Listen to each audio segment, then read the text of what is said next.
Hello' everyone নমস্কাৰ মই প্ৰিয়াংকই আপোনালোকলৈ নতুন এটা ভিডিঅ'লৈ স্বাগতম জনাইছোঁ। ইতিমধ্যে আপোনালোকে হয়তো গম পায় বা অৱগত নিশ্চয় আপোনালোকে ভিডিঅ'বিলাকত দেখিয়ে আছে যে আমাৰ যিখিনি ডিপাৰ্টমেণ্ট উইচ যিখিনি কেণ্ডিডেটে কোৱালিফাই কৰিলে ADRE গ্ৰেড 4 হওক বা গ্ৰেড 3 তেওঁলোকৰ ডিপাৰ্টমেণ্ট উইচ আপোনালোকৰ কি হৈছে ডকুমেণ্ট ভেৰিফিকেশ্যন প্ৰক্ৰিয়াসমূহ হৈ আছে। গতিকে মই দুখন নটিচ পাইছোঁ আৰু এই দুখন নটিচৰ আপোনালোকৰ অহা কাইলৈ আৰু পৰহিলৈ অৰ্থাৎ 11 তাৰিখ আৰু 12 তাৰিখ 12 নৱেম্বৰ আৰু 11 নৱেম্বৰ তাৰিখৰ দিনাখনি কোনকেইটা ডিপাৰ্টমেণ্টৰ আপোনালোকৰ ডকুমেণ্ট ভেৰিফিকেশ্যন হ'ব বা ক'ত হ'ব নিশ্চয় আপোনালোকৰ মই এই ভিডিঅ' মাধ্যমে আপোনালোকৰ মাজত অৱগত কৰিবলৈ বিচাৰিছোঁ আৰু অনাগত দিনত আপোনালোকৰ যিকেইটা ডিপাৰ্টমেণ্ট আপোনালোকৰ হ'ব ডকুমেণ্ট ভেৰিফিকেশ্যন এই সন্দৰ্ভত আপোনালোকক মই আলোচনা কৰিব বিচাৰিছোঁ আৰু লগতে আপোনালোকক কোনকেইটা ডকুমেণ্ট লৈ যাব লাগিব অৰ্থাৎ এটা কথা মই ক'ব বিচাৰিছোঁ যে ডকুমেণ্টৰ ক্ষেত্ৰত ছেমেই থাকে আপোনালোকৰ একেই ডকুমেণ্টে আপোনালোকৰ বিচাৰিব গতিকে গ্ৰেড 3 খিনিৰ ক্ষেত্ৰত ছেমেই হয় আৰু গ্ৰেড 4 ক্ষেত্ৰত ছেমেই হয় গতিকে আপোনালোকৰ যিখিনি ডকুমেণ্ট আপোনালোকৰ আছে এইখিনি ডকুমেণ্ট আপোনালোকে লৈ যাব লাগিব। নেক্সট আজি আহিছোঁ আপোনালোকৰ ভিডিঅ'ৰ মাজলৈ। এইখন হৈছে এখন নটিচ। এই নটিচখনৰ সম্পূৰ্ণৰূপে লিখা আছে নিশ্চয় আপোনালোকক মই বুজাই দিব চেষ্টা কৰিছোঁ। এই নটিচখনত যিসকল কেণ্ডিডেট এইবাৰ কি হৈছে ADRE গ্ৰেড 3 আৰু গ্ৰেড 4 কোৱালিফাই কৰিলে কোনটো ডিপাৰ্টমেণ্টত কোৱালিফাই কৰিলে ইয়াত হয়তো লিখা আছে আপোনালোকক মই নটিচখনৰ গোটেইখিনি পঢ়ি দিয়া নাই নিশ্চয় আপোনালোকে পঢ়ি ল'ব। ইয়াত লিখা আছে post under skill employment and entrepreneurship department যিটো আমি SEED বুলি কওঁ। এই ডিপাৰ্টমেণ্টত যিসকলে কেণ্ডিডেটে কোৱালিফাই কৰিলে ADRE গ্ৰেড 3 আৰু গ্ৰেড 4 সেইসকল কেণ্ডিডেটৰ 11 অৰ্থাৎ অহা কাইলৈ অৰ্থাৎ 12 অহা পৰহিলৈ অৰ্থাৎ 11-12 নৱেম্বৰ তাৰিখৰ দিনাখনি তেওঁলোকৰ কি হ'ব ডকুমেণ্ট ভেৰিফিকেশ্যন হ'ব। কোনটো ডিপাৰ্টমেণ্টৰ স্কিল এমপ্লয়মেণ্ট এণ্ড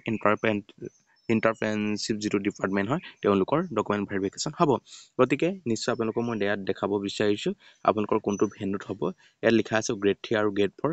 অহা কাইলৈ অৰ্থাৎ 11 তাৰিখৰ দিনাখন গ্ৰেড 3 খিনি হ'ব অৰ্থাৎ টাইমটো দেখা পাইছে 10:30 পৰা 4 বজাত নিশ্চয় আপোনালোকে দেখা পাইছে আৰু গ্ৰেড 4 কেণ্ডিডেটখিনি পৰহিলৈ হ'ব 12 তাৰিখৰ দিনাখনি হ'ব 10:30 পৰা 4 বজাত নিশ্চয় আপোনালোকে হয়তো দেখা পাইছে এইটো আপোনালোকৰ যিটো ভেন্যু হয় কোন ঠাইত অনুষ্ঠিত হ'ব নিশ্চয় আপোনালোকে হয়তো দেখা পাইছে director of employment and craftsmen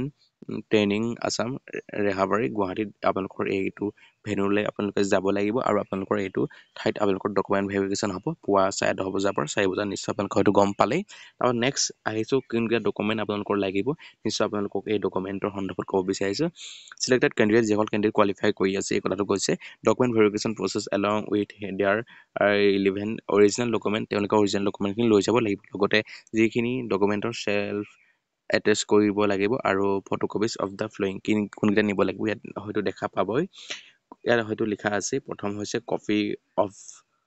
online application তেওঁলোকৰ যিটো অনলাইন এপ্লাই কৰিছিলে অনলাইন কৰা এপ্লিকেশ্যনখন আপোনালোকে লৈ যাব লাগিব। তাৰপৰা admit card of the written exam আপোনালোকৰ যিটো ৰিটেন এক্সাম দিবলৈ যাওঁতে যিটো আপোনালোকৰ এডমিট কাৰ্ড ডাউনলোড কৰিছিলে এডমিট কাৰ্ডটো আপোনালোকে লৈ যাব লাগিব। তাৰপৰা এজ প্ৰুফ চাৰ্টিফিকেট ক্ষেত্ৰত আপোনালোকৰ যদি দিছিলে আপোনালোকৰ কিছুমানে মেট্ৰিকৰ এডমিট কাৰ্ডটো দিয়ে বা বাৰ্থ চাৰ্টিফিকেট দিয়ে তেনেধৰণে আপোনালোকৰ লৈ যাব লাগিব। তাৰপিছত আপোনালোকৰ ইয়াত লিখা আছে education qualification certificate marksheet submit at the time অৰ্থাৎ আপোনালোকে যিটো সময়ত এপ্লাই কৰোঁতে যিটো আপোনালোকৰ মাৰ্কশ্বিট চাৰ্টিফিকেট দিছিলে এইটো আপোনালোকে লৈ যাব লাগিব। তাৰপিছত কাষ্ট চাৰ্টিফিকেটখন লৈ যাব লাগিব যেতিয়া আপোনালোকে এপ্লিকেবল হয় আপোনালোকে কোনটো কাষ্টত বিলং কৰে আপোনালোকে লৈ যাব লাগিব। তাৰপিছত যদি আমি ইয়াত যদি চাওঁ কম্পিউটাৰ যিটো চাৰ্টিফিকেট হয় যদি এপ্লিকেবল হয় কম্পিউটাৰ চাৰ্টিফিকেট দিব পাৰে। তাৰপিছত আপোনালোকৰ আইডেণ্টিফাই প্ৰুফৰ কাৰণে আপোনালোকৰ আধাৰ কাৰ্ড দিব পাৰে পান কাৰ্ড দিব পাৰে ভোটাৰ কাৰ্ড দিব পাৰে। তাতো ৰিচেণ্ট পাছপোৰ্ট চাইজ ফটো কৈছে অৰ্থাৎ 2 কপি আপোনালোকৰ ৰিচেণ্ট পাছপোৰ্ট চাইজৰ ফটো লাগিব লৈ যাব আপোনালোকে নিশ্চয়। তাৰপিছত আপোনালোকৰ নেক্সট কৈছে কি ভেলিড এমপ্লয়মেণ্ট এক্সচেঞ্জ কাৰ্ডৰ কথা কৈছে আপোনালোকে এক্সচেঞ্জ কাৰ্ডখন যিখন আপোনালোকে অনলাইন কৰোঁতে আপোনালোকে হয়তো দিছিলে এই এমপ্লয়মেণ্ট এক্সচেঞ্জ কাৰ্ডখন লৈ যাব লাগিব। তাৰপৰা নেক্সট এটা মোৰ থাকি গ'ল এইটো PWD যিসকল কেণ্ডিডেট হয় তেওঁলোকৰ কাৰণে এইটো আপোনালোকৰ যদি আছে নিশ্চয় আপোনালোকে লৈ যাব। তাৰপৰা এনি আদাৰ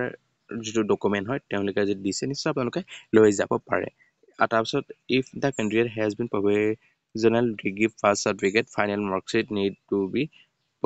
আপোনালোকে দিব পাৰে বা আপোনালোকৰ যি ডিগ্ৰী পাছ চাৰ্টিফিকেট বা এনি আদাৰ যদি ডকুমেণ্ট আপোনালোকৰ ইয়াত যি কেণ্ডিডেট আছে যিটো আপোনালোকৰ ফাইনেল মাৰ্কশ্বিট আছে নিশ্চয় আপোনালোকে দিব পাৰে। এইখিনি আপোনালোকৰ থুলমূলকৈ যিখিনি ডকুমেণ্ট আপোনালোকৰ লাগিব লৈ যাব। গতিকে আপোনালোকৰ যদি কিবা ডাউট আছে বা ডকুমেণ্ট ৰিলেটেড নিশ্চয় আপোনালোকে মোক কমেণ্ট মাধ্যমত অৱগত কৰিব মই আপোনালোকক যিমান পাৰোঁ আপোনালোকক জনাব চেষ্টা কৰিম। পোনপ্ৰথমে আপোনালোকক মই ক'লোৱেই ডকুমেণ্টখিনি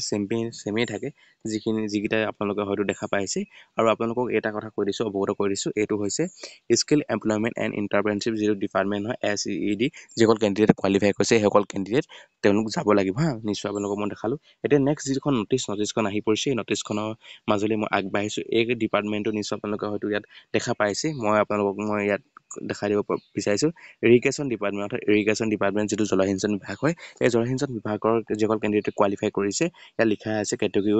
3 আৰু 4 তেওঁলোকৰ কোৱালিফাই কৰা কেণ্ডিডেটখিনিৰ কথা কৈছে আৰু সেইসকলৰ পৰহিলৈ অৰ্থাৎ 12 নৱেম্বৰ তাৰিখৰ দিনাখনি তেওঁলোকৰ কি হ'ব ডকুমেণ্ট ভেৰিফিকেশ্যন হ'ব আৰু টাইম দিছে 11 AM 11 AM অৰ্থাৎ ৰাতিপুৱা 11 বজাৰ পৰা তেওঁলোকৰ হ'ব আৰু অফিচ অফ দ্য ভেনু কথা কৈছে অফিচ অফ দ্য